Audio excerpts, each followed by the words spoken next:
Hey everybody, in today's Everything Music, we're going to talk about the Bebop Dominant Scale, or how to play over one dominant chord using Chromaticism. That's coming up next.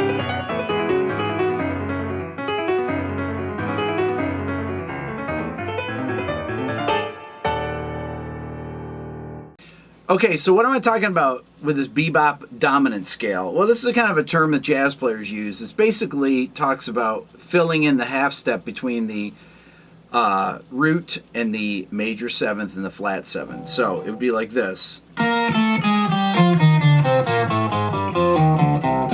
I'm doing it like B flat 7 chord. So.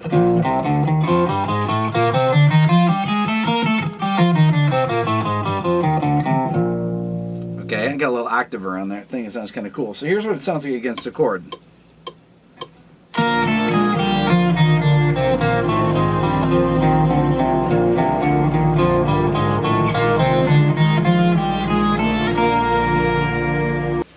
Okay, the B flat Bebop Dominant Scale has the notes B flat, C, D, E flat, F, G, A flat, A natural, and B flat again. So it's really a B flat mixolydian scale with a passing tone between the flat 7, which is A flat, and the root, which is B flat, has that passing tone A in the middle there to fill it in.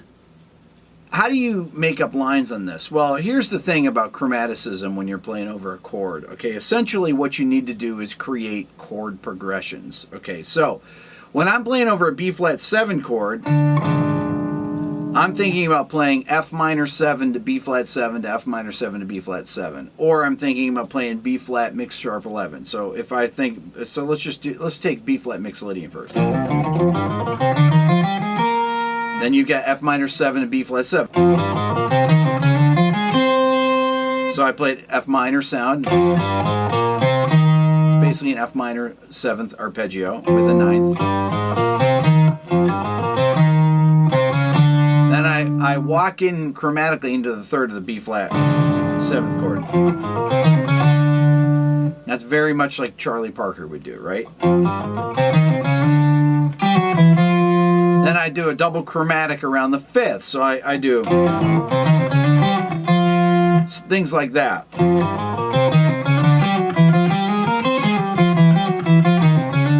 Okay, so what did I just do there? Okay, so I'm thinking a B flat 7 chord, but I'm playing, there's a resolution, and then another resolution.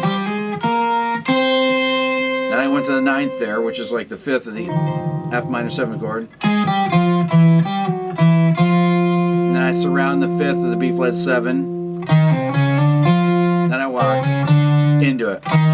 Flat 7 of F minor, walk into the 3rd of B flat 7 chord. So I'm constantly going from F minor 7, B flat 7, F minor 7, B flat 7.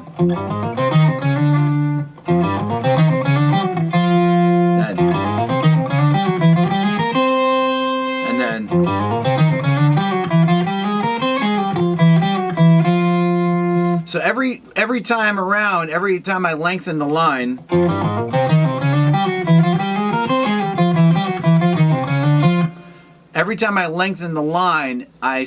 I am creating new resolution points, okay? Here's the first. Right there, there, there. And that's implying a secondary dominant chord, so I'm playing, it's as if I'm going F minor to C7,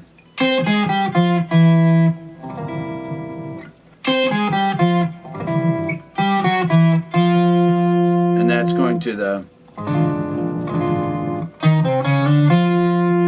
okay, so I'm going filling into the 3rd of the B flat 7 chord, so.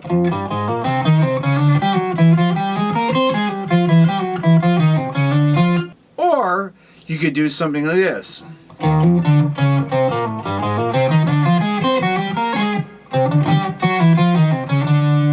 So what did I do there? 1 and 2.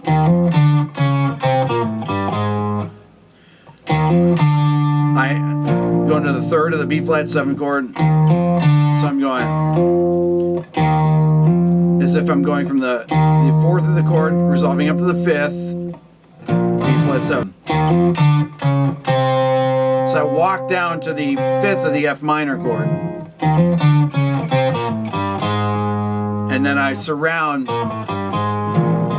7th of the flat 7th of the B flat 7. So there.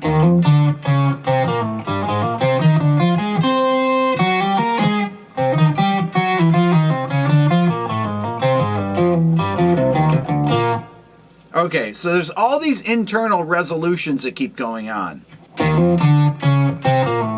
You can hear them.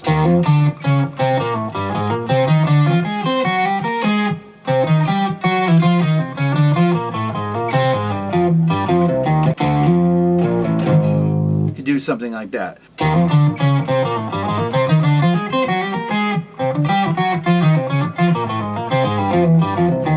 Okay, so I'm constantly thinking of internal resolutions, surrounding notes, important notes, either walking into the 3rd,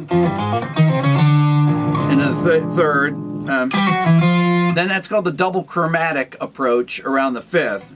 But it's really da, da, da, da, da. You could really be thinking C7 to F minor, da, da, da, da, da. Or you could be thinking B flat 7 flat 5. Same idea. But I'm surrounding the 5th of the B flat 7 chord from the sharp 4. So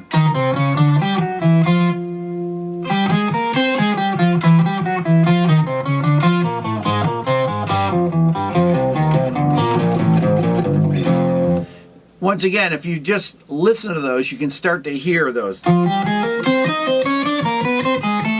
That's Charlie Parker, right out of one of his solos. So I'm thinking F minor 7. So when he's playing over B flat 7, he's a lot of time thinking of the 2 chord that goes before it. So he can kind of create these internal resolutions. That's strictly F minor 7. So I'm playing an F Dorian scale, but I'm just playing root, 2nd, 3rd, 4th, 5th, flat 7 of an F minor 7 chord. And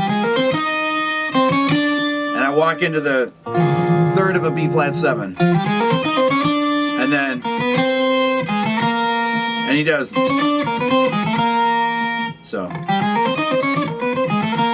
that kind of creates an internal rhythmic.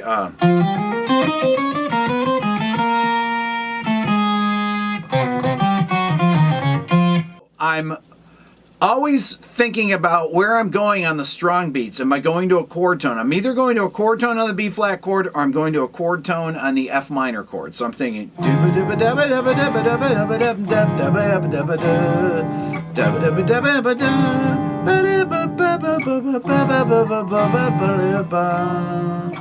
okay. Finding the internal resolutions.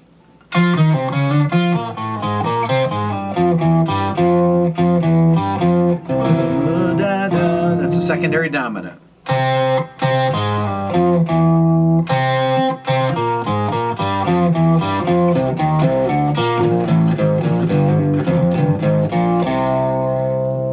Just wherever those, it's right out of that Bebop Dominant Scale. But it's kind of like I'm going F minor,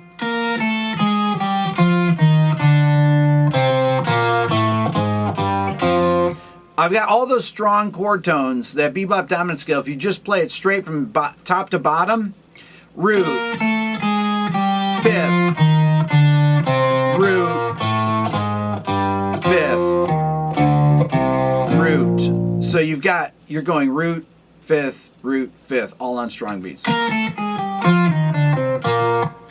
Root, 5th.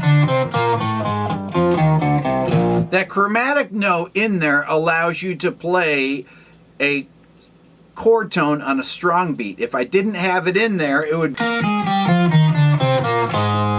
Then you get the flat 7 on it. Even though that's a good chord tone, it doesn't make any sense, because here you got the 4th on a strong beat, unless you're playing a B flat 11 chord. Anytime people play scalar lines over chords, whether it's a dominant chord, minor seventh chords, whatever, if you're going to play scalar, you have to start on the right note so that all the strong chord tones are falling on strong beats and the non-chord tones or chromatic notes are falling on weak beats. When I say strong beats, I mean 1, 2, 3, and 4. When I say weak beats, I mean the ands, okay? That's what makes bebop sound like bebop and chromaticism sound correct. So when I do this, that's on a weak beat. That's on a strong beat. That's going to a strong beat. That's going to a strong beat. That's going to the fifth, the F minor. That's going to the third of a C7, because I'm doing a secondary dominant. C7 is the 5/7 of 2 of the 2 minor, F minor 7. So I'm constantly thinking, how do I put those resolutions in there? How do I add those extra chords in there to make it sound like my line is going somewhere? That's what you always want to do. It takes a long time to master this. You have to really practice with these scales and start your lines on strong chord tones, on the roots, on the thirds, on the fifths, and you got to end them on those spots, on the flat sevens, okay? Because it's really, it's to get that bebop sound, that chromaticism. That's a long line, because that is really, that's the fifth of F minor. And I'm surrounding, either the flat 7 of the B flat chord or the flat third of the F minor chord. So, you know it when it's right. You can just hear that's a smart.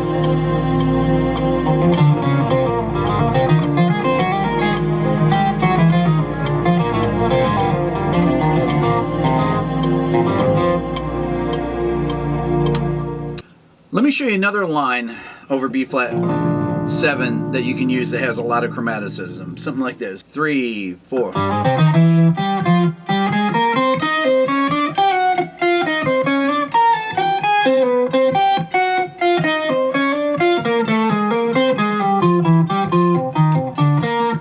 Okay, what am I doing there? I start out by 2, 3 with a triplet. 2, 3, 4.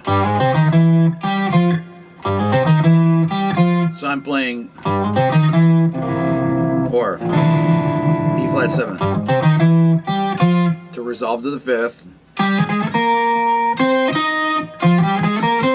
There's right up your F Dorian scale.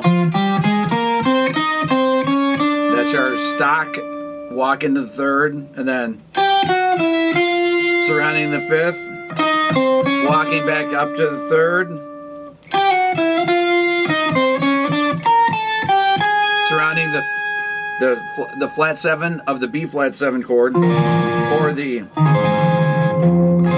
F minor 7, surrounding the third of the F minor, or the 7th of the B flat 7. Let me try it again.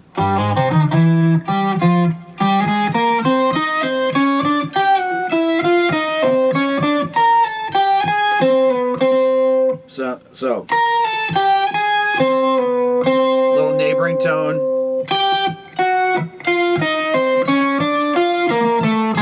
So,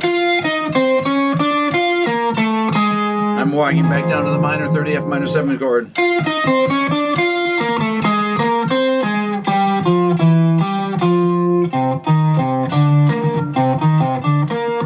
You should really try to unpack these lines and figure them out without me teaching them to you too slowly.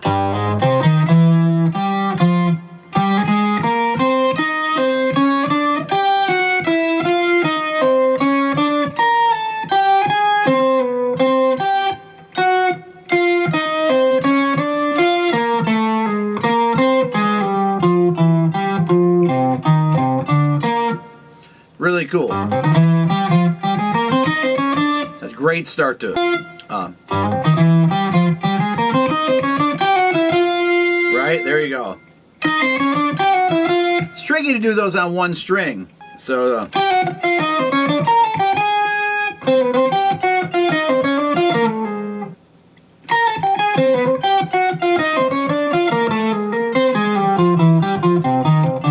all these kind of lines that are intertwining and resolving within themselves. So if I just go around a B flat chord, right, B flat 7.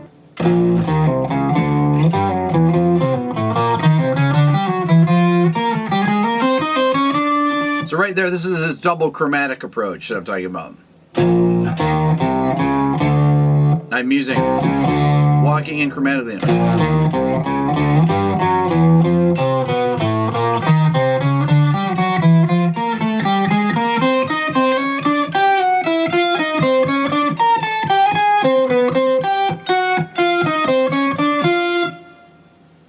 So right there, all those things that I'm playing there, you should figure that out without me having to teach it to you note for note. Start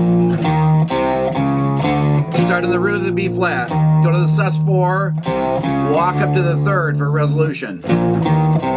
Resolution. Resolution. Resolution. Resolution. Resolution.